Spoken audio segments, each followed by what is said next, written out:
사랑이 많으시고 좋으신 하나님 아버지, 오늘도 주의 말씀으로 우리 모두를 인도해 주셔서 의미 있는 하루, 복된 하루를 살 수 있도록 도와주옵소서. 예수님 이름으로 기도합니다. 아멘. 2월 21일 누가복음 10장 1절부터 16절의 말씀을 우리 보십시다. 오늘은 예수께서 70인의 제자들을 내보내셔서 복음을 전하게 하시는 그런 내용이 나옵니다. 우리가 이전에 우리가 보았을 때 12제자를 내보내신 기억이 있죠. 그죠? 예수께서 12제자를 내보낼 때도 2명씩 짝을 지어서 아무것도 지니지 못하게 했습니다. 전대나 배낭을 가지지 못하고 그렇게 내보냈습니다. 그리고서는 어느 집이든 가서 그 집에게 평안을 빌고 그래서 믿음으로 받아들이는 사람은 들어가서 복음도 전하고 해라. 이렇게 이제 가르치신 것과 동일한 일을 이 70인들도 똑같이 합니다. 숫자는 70인들은 늘었습니다. 그러니까 12제자보다는 좀 더 반경이 큰 제자들이니까 세 제자가 중심에 있고 12이 있고 그 다음에 70인이 있는 것으로 보여집니다. 그래서 이 70인들을 다 보내는데도 똑같은 방법으로 12를 보냈을 때처럼 2명씩 짝지어서 전대나 배낭이나 신발을 가지지 말게 했습니다. 그러니까 아무것도 자신의 그 생활, 자신의 삶을 위한 것은 어느 것도 지니지 못하게 했습니다. 그리고 맨몸으로 나간 거랑 똑같지요. 그렇게 나가서 어느 집이든 가서 평안을 빌면 들어가니까 이 집이 평안할지어다 그랬을 때 만일 평안을 받을 사람이 거기 있으면 즉 믿음으로 그 말을 받아들이면 거기 들어가서 그 집에서 머물면서 복음을 전해라. 그러면 그 집에 유하면서 복음을 전해서 그 집에서 공급하는 것을 받는 것이 당연하니까 그거 하나님 주시는 것을 알고 받으라는 뜻으로 가르쳐 줍니다. 그렇게 하면서 이 집 저 집 다니지 말고 꼭 이 순서대로 하고 하나님 앞에서 일을 해라. 그러고서는 행할 때 뭘 해야 하냐고 하면은 그 집에서 뭘 차려주거나 먹고 나서는 반드시 병든 자가 있으면 고치고 하나님 나라가 너에게 가까이 왔다는 말을 전해라 그랬습니다. 그것이 이것들이 해야 할 일이었습니다. 그래서 영접하면 오케이. 그 집에서 너희를 영접하거든 그 있고 영접하지 않으면 그 집에서 나와서 정말 신발의 먼지를 털어버리라. 아무 너희들 관계할 것이 없다. 잊어버리고 그냥 떠나라. 그리고 또 다른 집을 가라. 그렇게 말씀하신 것입니다. 사실 이 모습은 가만히 보면 어떻게 해요? 예수께서 12제자를 보냈을 때도 왜 보냈습니까? 예수님께서 앞으로 이 제자들에게 예수님이 하시는 일을 맡겼을 때 할 수 있도록 하기 위하여 훈련시키신 것입니다.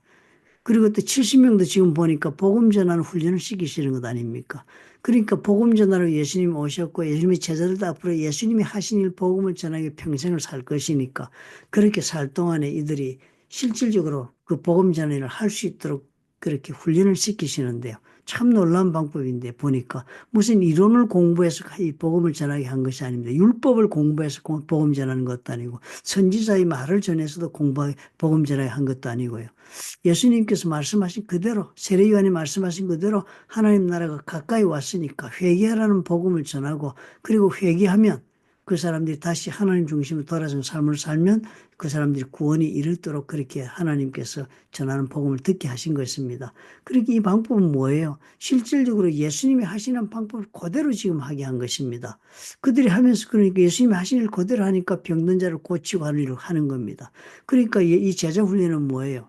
실습을 행합니다. 그리고 능력을 부어주어서 그 능력을 실습의 가운데 행하고 하나님을 체험하게 하는 것이 이 사람들의 제자 훈련이었습니다. 우리가 생각하는 것과는 많이 다르잖아요. 우리 가정교회에서도 제자 훈련 이렇게 하자.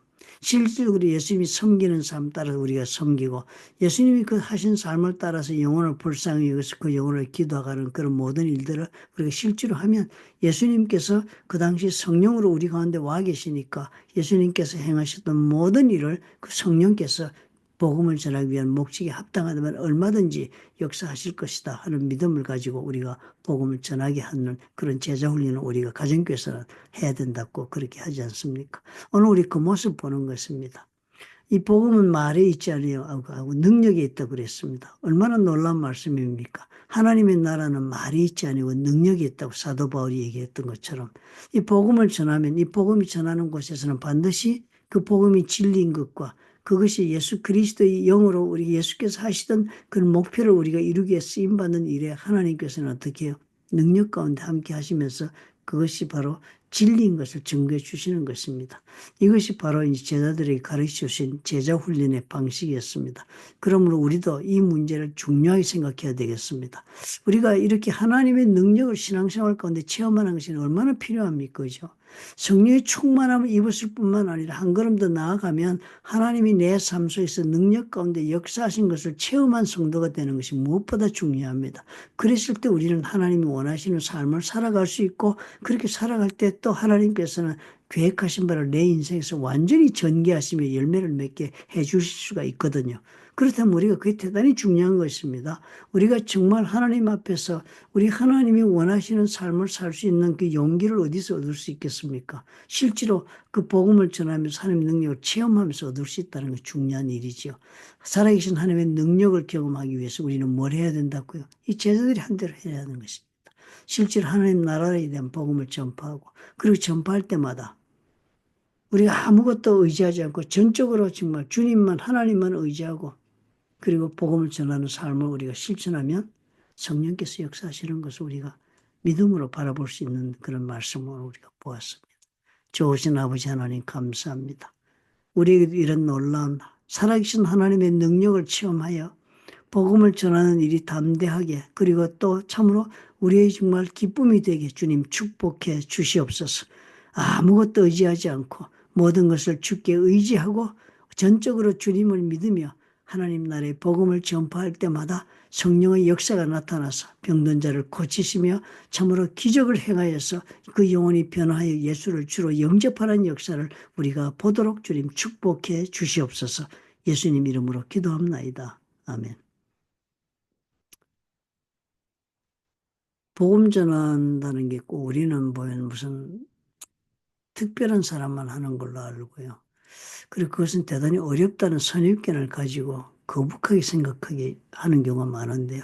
사실은 하나님의 능력을 체험하는 해보지 못해서 우리가 그런 주저함이 있는 것입니다.